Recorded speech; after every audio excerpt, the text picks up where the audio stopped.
Chris Dayette, Performing Arts Director at Marco Island Academy. While our ghost light remains on in room 303 until we are able to be back on stage together again, we are thrilled to bring the magic of theater directly to you. Thank you for tuning in to our 2-night virtual theater event right here on YouTube. The idea for this project began shortly after I participated in an international bake-off, a playwriting challenge of writing a short play in an even smaller bit of time. The MIA Playwriting Bake-Off event started at 7 p.m. on Friday, March 27th and concluded at 7 p.m. on Sunday, March 29th.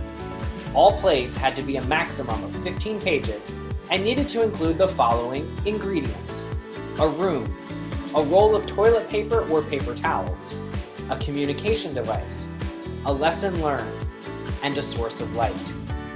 Extra credit was awarded if there was glitter. Shout out to Miss Scott. The interpretation of these ingredients was left up to the imagination of the individual playwrights. What you are about to watch are readings of the 8 plays that were created in those 48 hours. The playwrights cast the actors and directed their own readings. 4 will be featured tonight, and another 4 will premiere tomorrow night, same time and on the same channel. I'd also like to acknowledge my amazing production design and marketing students who quickly came up with the title of the event, wrote some impressive press releases, and created a lot of the social media posts you saw this week on our social media pages. All in all, we had nearly 20% of the MIA student body involved in this event. If you enjoyed tonight's programming, please consider making a donation to our GoFundMe page. Your contribution will ensure that the performing arts continue to be alive and well at MIA. After all, the show must go on.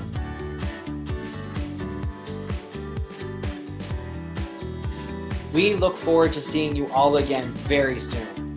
But until then, sit back, relax, and enjoy the shows. Marco Island Academy is proud to present The Show Must Go On live.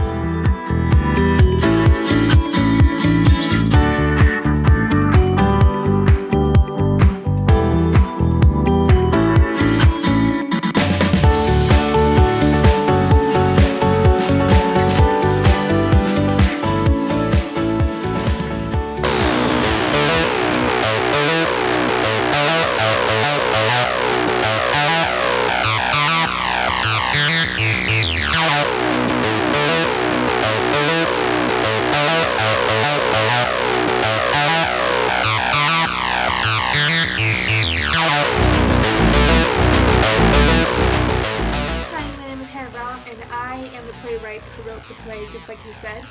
Now, this experience was, in my opinion, so much fun to do. I started writing the first few pages in about 30 minutes, and I got just all the ideas came rushing, and I kept doing it. It was so much fun. I finished the play probably I nearly finished it the first day. I was got into it. It was so much fun. My play is about a couple, a man and a wife, a husband and a wife in New York City during 1999 New Year's Eve.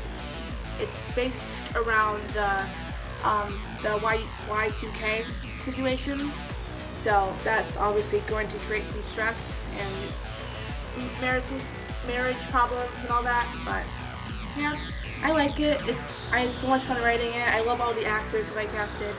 Dayette's a great news anchor. Presley is a great wife. Brendan is a great Cletus, the old man, and then Joseph is a great Darwin, who's the husband. So yeah, I really hope you enjoyed this play, and I worked so hard on it, so please enjoy it. Thank you.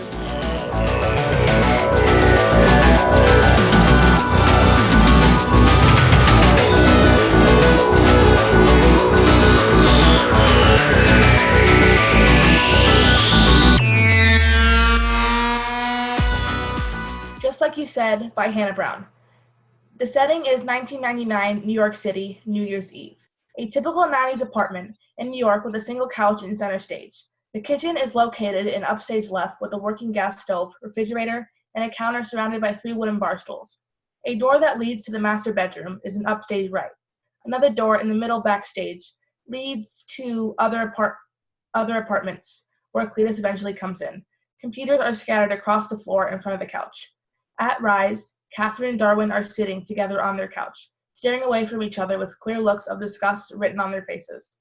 Darwin clears his throat as the curtain rises. Catherine had just gotten home from work, and her disappointment was clear as she silently sat on the couch. Hun, just hear me. I don't want to hear it, Darwin. I just don't understand how I could possibly be married to such an idiot. Darwin sighs and looks away from his wife, eyes closed with his nostrils flaring. His breathing is stagnant and hitched. Catherine scoots away from him and folds her left leg over her other. Her glittery and sparkly blue high heels are visible, even distracting. Catherine makes the next move. How much did all of this cost? You do realize I'm the only one who actually works in this house, right? I'm the only one who gets off my butt and tries to provide for us, yeah? I took it from the jar in your closet, the one that says, "For when I have enough money to leave the low-life cretin that I'm sad to call my husband." Her arms fold over her chest, and she stands up. Soon she approaches the array of computers that lather the wooden floor. She cautiously steps over the wires that are connecting the computers to power and then walks upstage right, into their bedroom and disappears for a few minutes. Darwin's eyes roll, and he talks to himself while recording his words on a cassette tape. Meanwhile, Catherine overhears, eyes rolling, as she leaves the bedroom. Her hair is down, but she is struggling to tie it up. She is dressed in a light blue nightgown, and her face is washed and clear of any makeup. I am Darwin Louise Channing. I inhabit 5439 Fifth Avenue, New York City, New York. In the 1960s, engineers used a 2-digit code for the year, leaving out the 19. In just a few minutes, it'll be 12 o'clock a.m. 2000. Computers will malfunction, lights will shut off, and all hell will break loose. But I, Darwin, will fix this. I have in front of me 3 computers made by Apple. All 3 are working well and are connected to the internet, but 3 different Wi-Fi connections. My neighbor Cletus gladly lent me his, and I bought a new Wi-Fi router, which I connected to the second computer. The last is hooked up to my standard internet connection.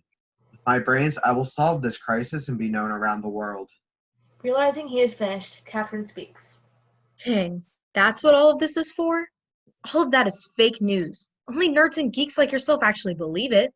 Since you have nothing better to do, you're returning all of this crap tomorrow morning, okay? And you're telling poor old Cletus that you are sorry, because there is no way he gave you his connection. The old man believes the moon landing is fake. He doesn't know what you're asking him, or that you're even talking to him. The moon landing is fake. It's the government. Catherine cuts him off again as she takes a seat on the couch, successfully putting her hair up in a ponytail now. Oh, and I suppose the Earth is flat and there are aliens in Area 51. Obviously. Catherine sighs and gets comfortable, feeling hopeless as she can't seem to get through to her husband. Catherine is now wielding a remote in her hand and turns on the television, and Darwin rises from his seat and begins to inspect the computers. A thick white screen drops over the stage, and the actual ball drop from 1999 is playing for the audience. Just as it drops, the screen goes black and the projection cuts out. The power has gone out. Darwin gasps, along with Catherine. I was right. I was right. See? You never listen to me, but this time, I was right. Catherine rises up from the couch and tries to feel around in the darkness, possibly looking for a light switch. You're never right. Besides, I bet there's just a power shortage. Nothing like you're thinking. The couple is now quiet for a few beats, thinking to themselves about what they should do, but soon their thoughts are pushed aside as a grumpy, old, and crazy man barges the door down, a flashlight shining on the worried couple with toilet paper in his other hand. It's coming! The end of the world is near! Catherine is clearly annoyed and stands up with a sigh, approaching the man with a risen eyebrow and her arms folded over her chest. Cletus, go home. This is my home! You two are the only family I've got. Family is where the home is.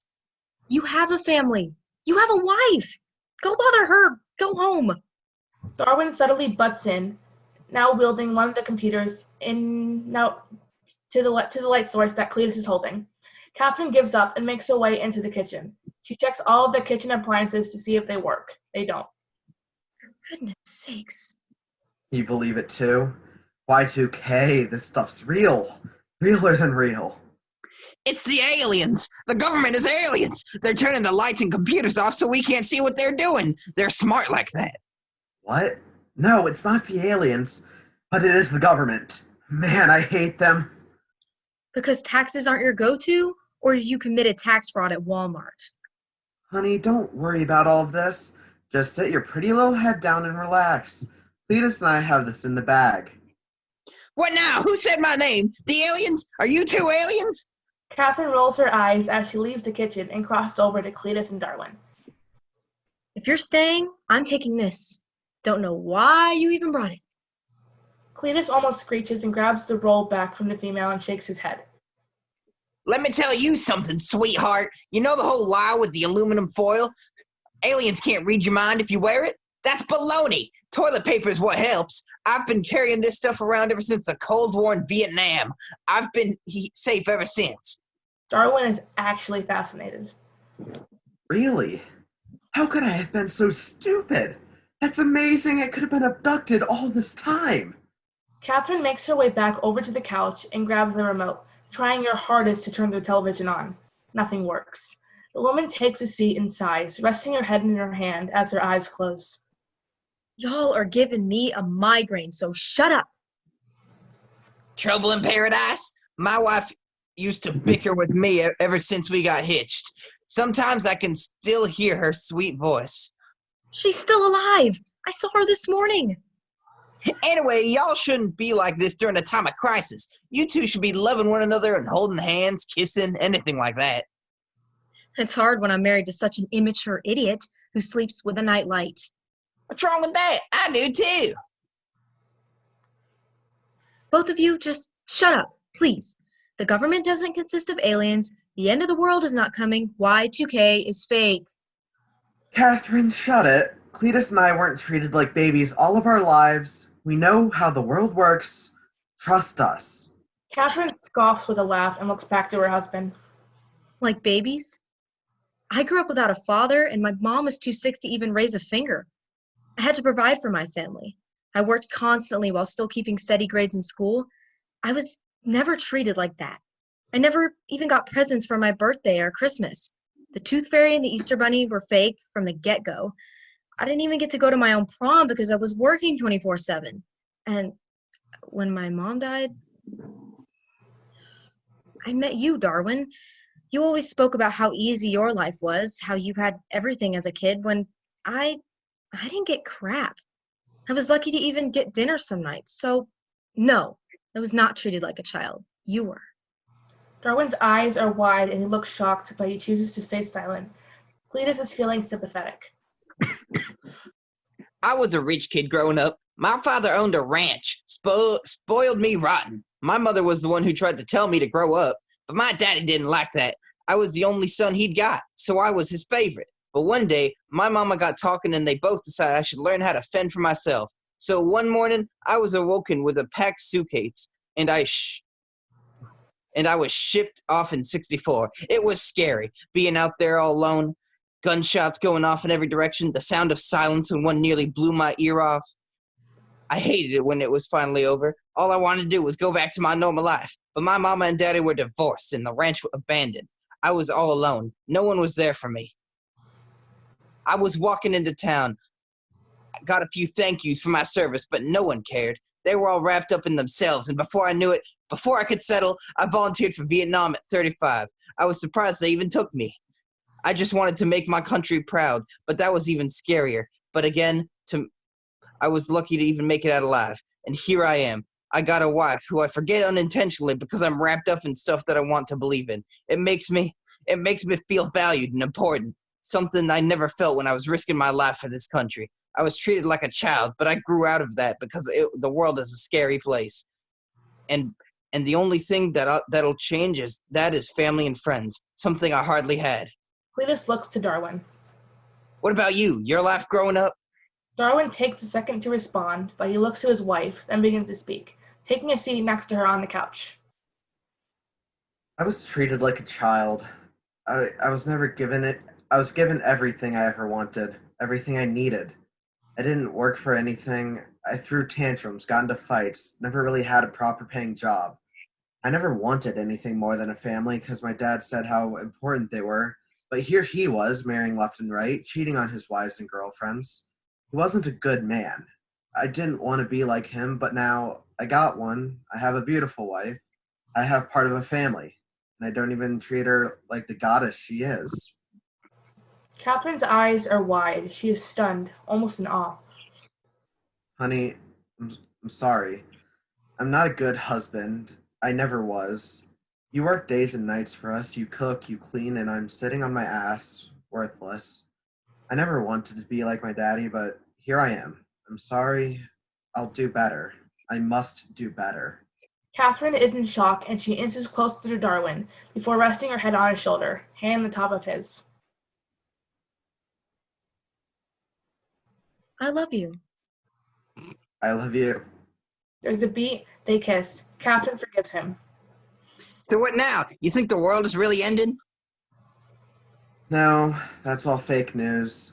I want what's real, but what I have right in front of me, and that's Catherine. Power probably just did shut off. Catherine nudges him slightly and whispers inaudibly into his ear. Darwin gasps and nods. Cletus, I'm sorry about taking your Wi-Fi. I'll even give you a free router and computer. Return the computers and the router. We need the money back. Damn, you're always right. The couple shares another kiss, and Cletus heads for the door. I need to go make peace with the missus.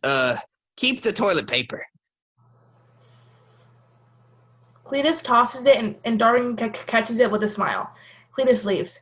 There's a sudden beat. A light bulb flickers, then one in the kitchen and bedroom. The power is now back on, along with the television. The news anchor comes on and speaks, so Catherine and Darwin are visible. Sorry about that, folks. Power went out all over New York City, but it's back on now. Happy New Year. Catherine turns the television off and tosses the remote aside. See? Everything is fine. Just a power outage, like I said. Darwin's eyes are now closed, and his head rests on his wife's chest. He's exhausted and nearly falls asleep.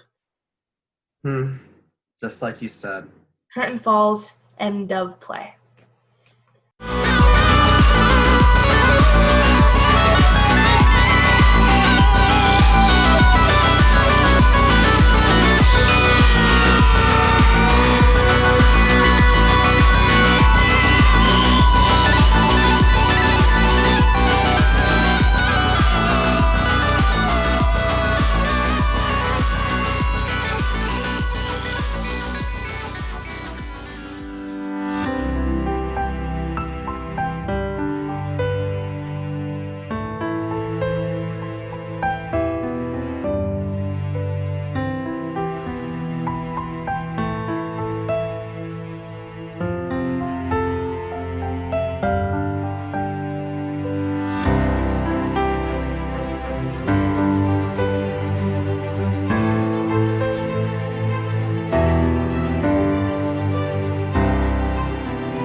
Dark Side of the Moon, an original play by Ryan Sullivan. This piece is asterisk for frank mention of death and prejudice. Scene 1. Joshua is seated on the couch reading a book. The book is called Statue Bomb by Syd Barrett. Statue Bomb is an anagram using the first letter of each song in the album Dark Side of the Moon. Syd Barrett is the lead vocalist and founding member of Pink Floyd. The curtains are drawn, and the only light is coming from a lamp on the table beside him. A few moments pass, and his mother comes through the door, arms full of groceries, wearing gloves, a scarf around her face. She places the bags down on the kitchen table and pulls a cord, turning on another light. She begins unpacking the bags, and one of the items is a pack of toilet paper. More? Can't be too sure how long we have until we can't go out anymore. I just don't like the idea that we were taking more than we need. We are not. I'm just worried about the other people. Joshua Lisbon, we are not discussing this. Other people are dangerous right now. Don't even consider it. Mom takes bread dough out of the bag and begins kneading it on the kitchen table. Well, it's not like everybody's sick. Sick in the head if that's what they are. And if they're not, they will be soon. That is why we're staying here and stocking up, because we don't know when the next time we'll be able to go outside is. I'm risking our lives every time I go to the store. Essentials only. Well, maybe it would be safer if No, I'm not letting you leave this house. I just want to protect you, and it's better you don't even know what's going on out there. I haven't gone outside in days. I'm beginning to go crazy. Trust me, it's better in here. At least you can go outside and talk to people. Do you think I talk to people? I don't dare get within another 10 feet of a person. Well, here's something other than just cars and planes passing by overhead. Okay, you've got me. I can hear people talking. All they talk about is this. Well, is there anything new? Nothing confirmed that I've heard. Only rumors. Well, sometimes rumors can be the most telling. Our area is most likely to go into lockdown very soon. No one allowed to leave their homes and military men sweeping the streets. They can't do that. It's the government. They can do whatever they want. But we're healthy. We have no reason to be. The government doesn't believe that. This is the battle against a veritable world sickness which threatens to infect the peoples, a plague that devastates whole peoples, an international pestilence. That's what they've said about us. Us? What do you mean us? I don't mean us. I mean, never mind. I don't want to talk about all this anymore. It just makes me upset. Blackout. Scene 2, several hours later. Slight scene rearrangement. Couch is pulled downstage left and a single dim light rests in it. The rest of the stage is black, but stage right will now portray the bunker. Shelves are stocked with very dusty essentials, a burlap sack full of barley, a bottle of unopened wine. The set is on wheels for later. Joshua is asleep on the couch and his mother quickly comes to his side and wakes him. What? She puts her hand up to silence him. Keep your voice down. We need to go. Excited. We're leaving the house? We have to. We don't want them to find us. Who? The police, door to door searching homes. If they have reason to believe we'll spread infection, they'll put us in a mass quarantine camp. So we're fine. We've stayed indoors and we're clean. That doesn't matter. Why? Pack. He begins to pack his suitcase. Joshua, the world is a very, very sick place, especially nowadays. These people are not like us. There's an irrational hatred that seethes under their spirit.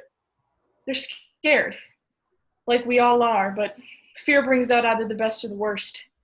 The government has had the worst taken out of them. I think you're overreacting. This doesn't have some sort of political motivation. They want us to stay safe. No, they want them safe. They think we're lower than them, more likely to spread disease. They look at us and see what they are, not what we are. These people are truly the ill ones, but that does not matter. There's a lot that you don't know, and I want it to stay that way. No point in scaring you. Isn't it better if I know? If I know more about it, then I can protect us better. What you don't know can't hurt you. That couldn't be more ignorant. You are not to talk to me like that again. I am your mother. Show some respect. Oh, because you're such a good example on how to respect authority. Yes, I am. I respect the Lord and I honored my parents. You do the same. We have to go now. Grab the bread from the stove. He walks into the kitchen off stage and returns with unleavened bread. You didn't even give it a chance to rise. There was no time. Come on, we are running out of time. The song Us and Them by Pink Floyd begins to play, beginning 34 seconds in. They adorn themselves in jackets, gloves, and scarves to cover their faces. They leave, and then there's a blowout. The living room furniture is removed, and the bunker is brought center stage. The two re-enter stage left, and they break into the bunker door. Once inside, Josh pulls out a candle and a match. He lights it, and the lights come up. They place their stuff down, and Mom breathes a sigh of relief. I think we're safe. There's enough food, water, and supplies here for at least a week. I wish we could have stayed outside to see the sunrise. Baby, you know that would be too dangerous. Well, I guess you're right, but one can hope. Don't worry. One day they will be gone, and we'll be able to live happy again. I'm sure of it. They use their surroundings to make makeshift beds. As the lyrics begin 1 minute and 42 seconds in, blackout.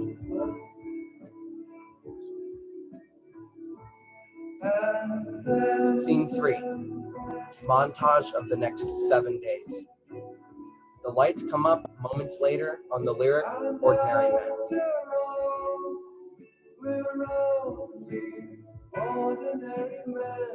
Mom is opening a can of grits for breakfast. Joshua has a piece of chalk and he marks a tally on the wall. Lights go out again. When they come back up, there are 3 tally marks on the wall. 5 cans of food have been removed from the shelf, and there is 1 less roll of toilet paper. Mom is downstage left, reading from a Hebrew Bible. Josh is attempting to juggle a few crumpled papers. Blackout. Crumpled papers are strewn about. Mom has opened the wine and begun drinking straight from the bottle. Josh is standing at the door, lightly beating his head against it. The tally mark shows that we are on the 5th day. There are significantly less cans of food. Blackout. The lights come back up, and the tally marks show that we are on day 7. There are only 3 cans of food left. The 2 are asleep. The music has begun to fade. We are left with the silence.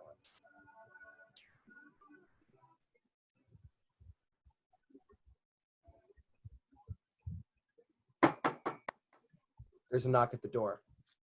Joshua stirs.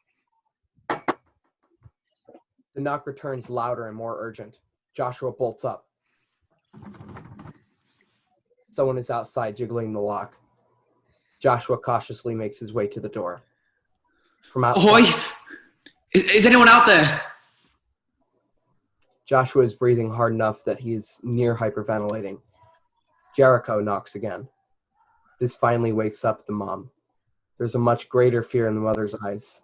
She knows something that Joshua does not. Please let me in. They're after me. I don't want to go to the camps.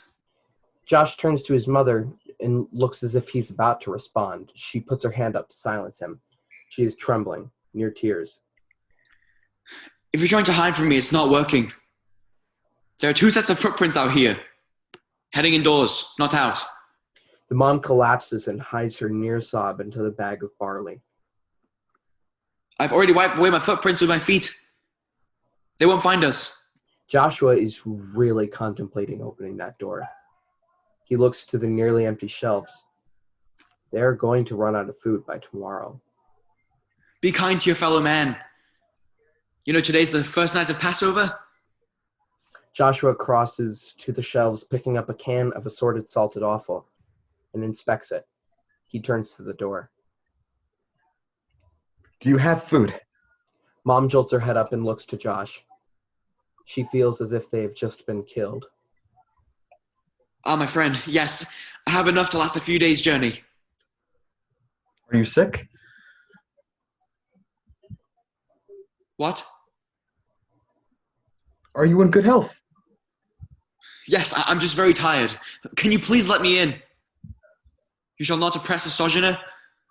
You know, the heart of the sojourner, for you are sojourners in the land of Egypt. Faint. Exodus chapter 23, verse 9. Joshua looks to his mom and then unlocks the door. He opens it and Jericho politely steps through. He closes it after him. Thank you, friend. You've saved my life. He reaches out for a handshake. Joshua stares at Jericho's hand, bewildered, and backs up 6 feet away from him. Right. Thank you. My name is Jericho. Pleased to make your acquaintance. Likewise. Joshua. He crosses center stage and sits on the edge. So, how long have you 2 been hiding out here? Joshua points to the tally marks on the back wall. We've been here for a week. Has anyone else come through? No, you're actually the only living person I've seen in about a month other than my mom. Is she... She'll be fine. Faint. Rebecca. I'm sorry. My name is Rebecca. Pleased to meet you, ma'am. Jericho, what's it like out there? Well, we've been occupied in the West. People are rather calm. But the soldiers are going door to door looking for us. The undesirables. Some have made it to safety. Others not so lucky. How have you been faring? Better than others. I look more like one of them compared to us. It's led to some trust issues, obviously, but I'll manage. I see. Not exactly the answer you're looking for. Not entirely. What do you want to know, Joshua? I don't know how to put it. I see it in your eyes, boy. What freedom is like? Yes. I suppose. Since you've been stuck in here and stuck alone for so long, I can see the sunrise on this land and the hills sing. Spring full of life, the birds chirping and calm rushing water of the rivers. I wish. I know. I am what you call a merchant of freedom. What do you mean? I mean, I know how to get us to safety. Then why aren't you already there? I'm akin to someone along the lines of Harriet Tubman. Going back behind enemy lines to save my people. I caught myself in a bit of a scuffle and now I'm hiding. That's why I'm glad I found you. You mean you can get us out of here? We're not going anywhere. A bird in the hand is worth more than two in the bush. We're safer here than we could be outside. I don't want you to see what it's like out there, Josh. Miss Rebecca, I hate to be the bearer of bad news. However, you're not safe here either. I can't help but notice you're running out of food. It'll only be a matter of time where you have to go back out, and by then it'll probably be too late. They know what they're doing. They'll find you sooner or later. I'm sorry, Mr. Jericho, but what reason do I have to trust you? Don't you know what's out there in the world? Mom, he does. He's been out in the real world more than we have, and he's right. It won't be long before those military men you were talking about come knocking. Do you know of any others? I want to get as many as I can. It's only us. What about rumors? Rumors can be very telling. None. No matter. I can make a light trip of 2. I don't like it. What's not to like? Freedom and safety. That's what's most important to you both, is it not? I'd certainly say so. Can we at least have a meal? It's Passover and I still have some matzah left. I'm not ready to leave and I'm still undecided. Wonderful idea. One last taste of what's holding you. A sip is sweeter if the bottle's aged by crime. Mom begins to set a place for them to eat and drink center stage. What do you mean? Jericho rises and begins to pace. That wine of yours, it's Cabernet aged from 1923. Rather expensive bottle, may I say. And then I look at your living situation. Your clothes, that's of working class people. And I can't help but notice your lack of patriarch. Such a bottle for someone of your socioeconomic class would set one back a maximum of 6 months' salary. And in addition, we've been stricken with the most difficult economic times, which could lengthen that to about 2 years. Then I see right next to where you've had the bottle, a perfect ring of dust, the same size of the bottle, which goes to show that it's been down there for quite some time. This is not your land. It's a living space that doesn't belong to you. Much like your people's history, you are strangers in a foreign land. Then your matzah. Of course, it takes some time for it to go rancid, but by the looks of it, it's a little stale. That you brought with you. You are held by your past and facilitating it through stolen goods. These are difficult times. Well, I don't blame you for it. It's how we must survive. Trust me, I come from a family which believes in taking what you need. The three are seated, and Joshua breaks the bread and passes it to his mom and to Jericho. Then Mom takes the bottle of wine and passes it to Joshua, who takes a sip, and he passes it to Jericho, who places it at his side. Thank you, but I have my own. Jericho reaches into his sack and pulls out a small bottle of snake wine. Ru-ron, otherwise known as snake wine. It was first invented during the Western Zhou dynasty in China. They believed it to have healing qualities. I don't entirely see why, because you'd think the venom would be quite off-putting. Have you ever been to China, Joshua? I can't say that I have. Beautiful place, but rather foul. I got this bottle from a wet market on my trip to China last year. At these wet markets, they have animals on top of others, festering in their own filth. They're all living so they can put the snake in the bottle right in front of me. It suffocates from the poison in the air. Poison for the animal at least. Safe for humans though. You know, this whole thing started in China. Some may say all this has been festering since 1918. Well, yes, but China is the main culprit. Who shot first will always be decided by the victors, though. Only time will tell. They ate the rest of their meal in silence. Jericho only has a single sip of his wine. He's obviously saving it for a more special occasion. They finish, and Jericho sits patiently, looking around, waiting for the other two to say something. Both are looking down. Well, shall we get going? I'm ready to get out of here.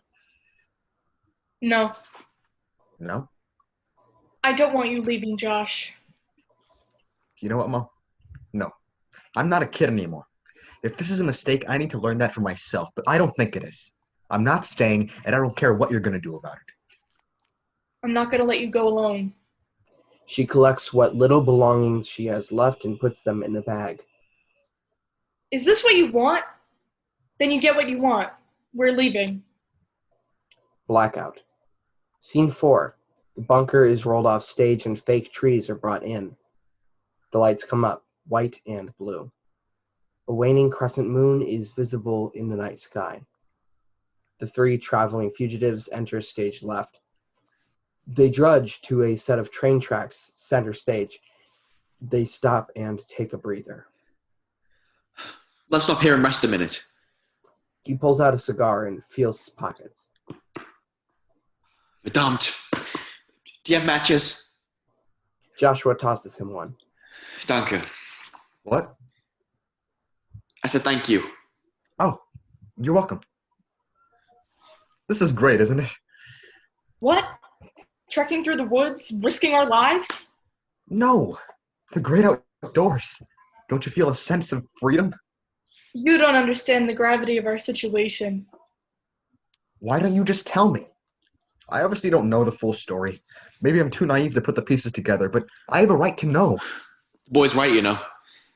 He's almost a man. He can handle it. I just want you safe.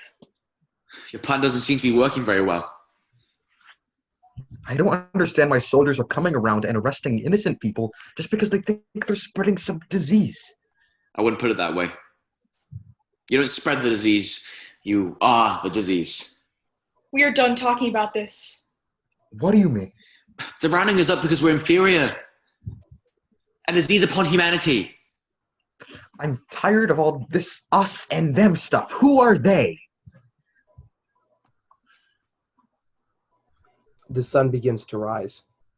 A train horn is heard in the distance. You really didn't tell him anything. Son, do you believe that we're running from soldiers who think we're going to be spreading a disease? Yes, that's what I've been told. That's why we're wearing the scarves and the gloves. The train is coming. Don't worry, it's our next stop.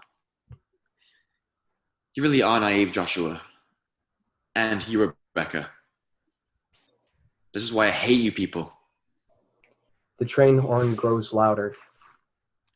You don't trust your own son enough to tell him the truth? Don't you see that when you hide information from someone, it only hurts them even more in the long run? Don't you understand the lesson to be learned here? I don't want my son to know that there are people out in the world that want to hurt him simply because he is Jewish. What are you talking about? It's a little bit late for that now, isn't it? And it's not simply for the fact that you're Jewish. It's much more than that. The train is nearly there. You are unclean. You are racially inferior. And you're a threat to our nation. It is your fault we lost the war. It's not going to happen again. What happened to all the we stuff? Why are you referring to only us, not including yourself? Rebecca falls to the ground and begins to sob. She knows who Jericho is. I told you I didn't want to leave, Josh. Look what's happening. I'm so sorry, baby. The train arrives. The walls come tumbling down. The train door opens and 10 armed soldiers step out. Heil Hitler! He salutes and the others salute back. Heil Hitler! You are all under arrest by the Third Reich. The soldiers take Joshua and his mom by the arms. They are taken into another train car full of Jews, gypsies, and black people.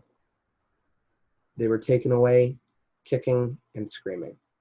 The door is sealed behind them. Send a carrier pigeon to the Gestapo and tell Mueller he can cross Joshua and Rebecca Lisbon off the list. Jawohl! The Nazis get back onto the train and it begins to set off. The sun has risen and Jericho takes his snake wine out of his bag. Heil Hitler! Heil Hitler. Jericho walks off stage towards the house, down the aisle, blackout. Setting, German-occupied Czechoslovakia, April 6th through April 14th, 1939. Thank you.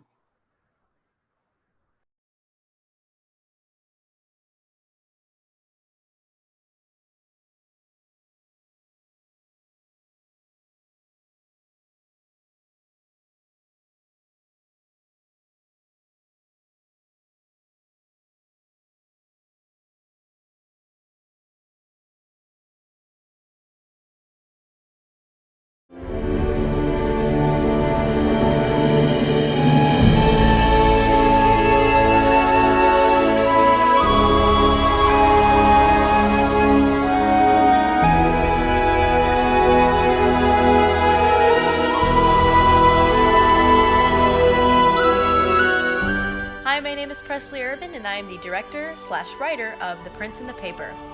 I was inspired to write this play from our 48-hour student and staff bake-off presented by MIA Performing Arts, and I'm super excited to share this awesome, hilarious story with you. It's something fun I wrote. I've always been interested in fairy tales, and so I thought this was a fun twist on a modern event mixed with a little bit of fairy tale action. So I decided to write this out of just the creativity of the situation, trying to make it lighthearted and trying to add some fairy tale twists to it.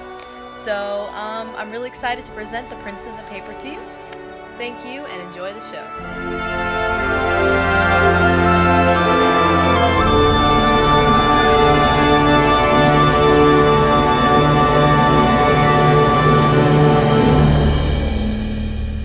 The Prince and the Paper. Lights up on a chair with the narrator sitting as she opens a storybook. Welcome, fellow townspeople. Our story begins in the dungeon of Queen Sirona, the evil mistress of the Dark Castle in the land of Earthshire. She has locked Prince Help Us All in her dungeon, all while the prince was trying to save the lovely Princess Teepee. Now the always charming, very handsome, wonderful, dreamy... Did I say handsome? Where was I? Oh yes. The prince realizes that the princess must be rescued from her stepmother's castle, and he will do whatever he can to stop the evil Queen Sirona. Will he be able to do it? Blackout on narrator. Immediate lights up on the dungeon. Scene 1, the dungeon. Prince Help Us All, a tall, blonde, and handsome prince dressed in only the finest of clothes, and his trusty steed, have just been captured by Queen Sirona, a tall and evil woman who envies her stepdaughter's beauty.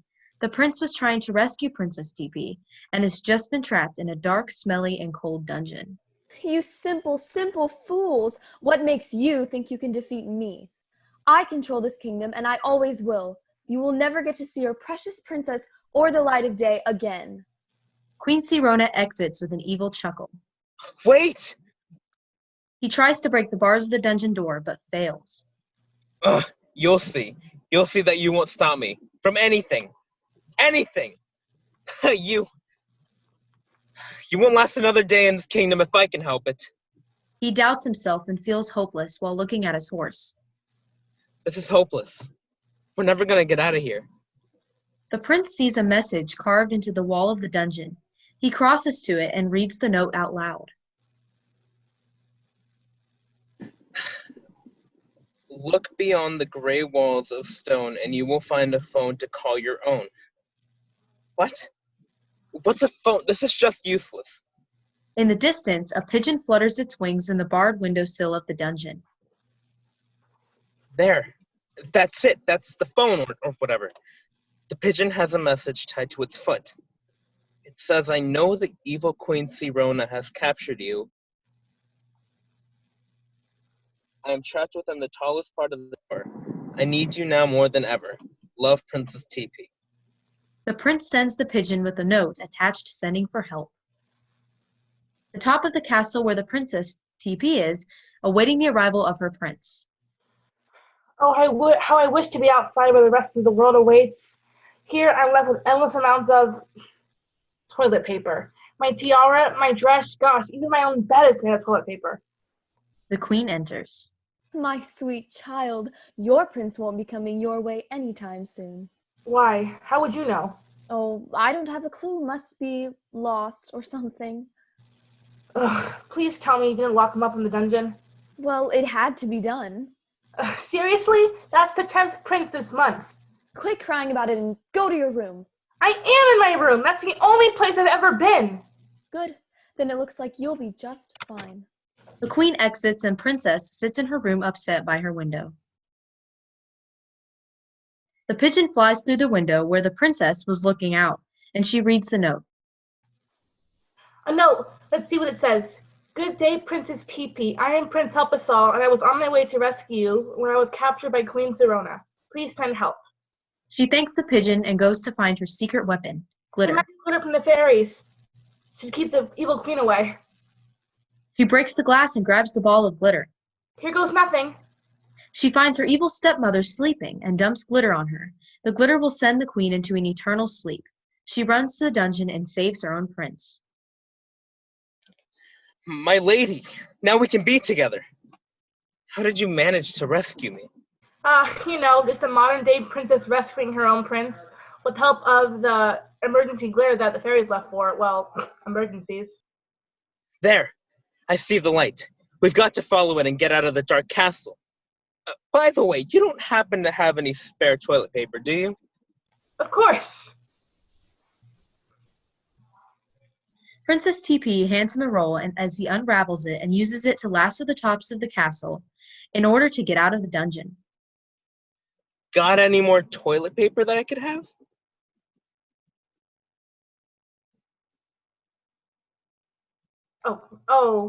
Okay, sure. Princess TP starts taking the bundles of toilet paper off her dress and crown to hand to the prince.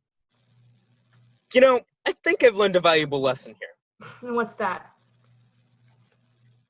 I'm not putting myself through this ever again. Forget the storybooks and happy endings. Are you trying to say you don't want to be with me? Well, let's just say, it's been fun. I must be off to reunite with my people. The prince escapes with the countless rolls of toilet paper and leaves the princess at the castle gates. Ugh, men. They act like they love you, and the second you give them your toilet paper, they run away. I still don't get the whole toilet paper thing, though. The princess shrugs her shoulders and goes back to the tower. And so the prince lived happily ever after with his lifetime supply of, yeah, that's right, toilet paper. And the princess, well, she lived. So I guess you could say that this story was simply mediocre and downright bizarre compared to most fairy tales, but that's the fun of it. Narrator closes book, blackout, end of play.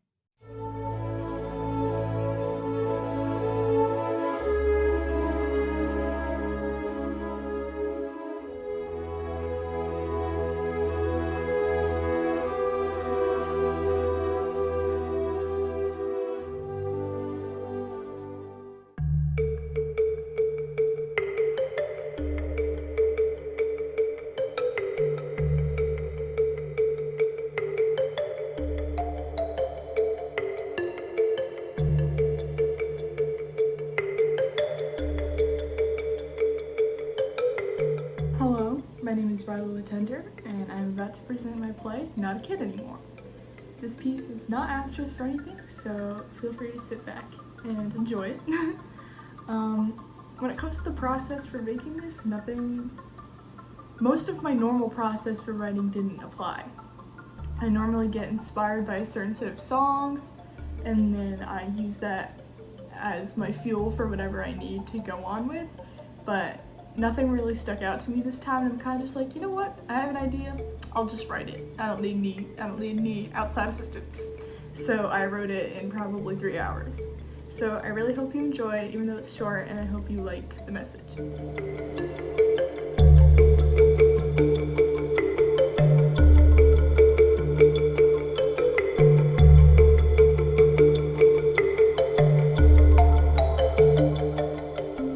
Not a Kid Anymore by Riley Latender. Scene 1. Lights up on one side of the stage. There's Danny in a treehouse. On the other, there's Ashley in a playhouse. They're connected by a tin can telephone. Danny, come in, Danny. This is Ashley. Present and on the line, Ashley. What's the order of business for today? We have to get the boys back for TPing your house. Well, we could TP their house back.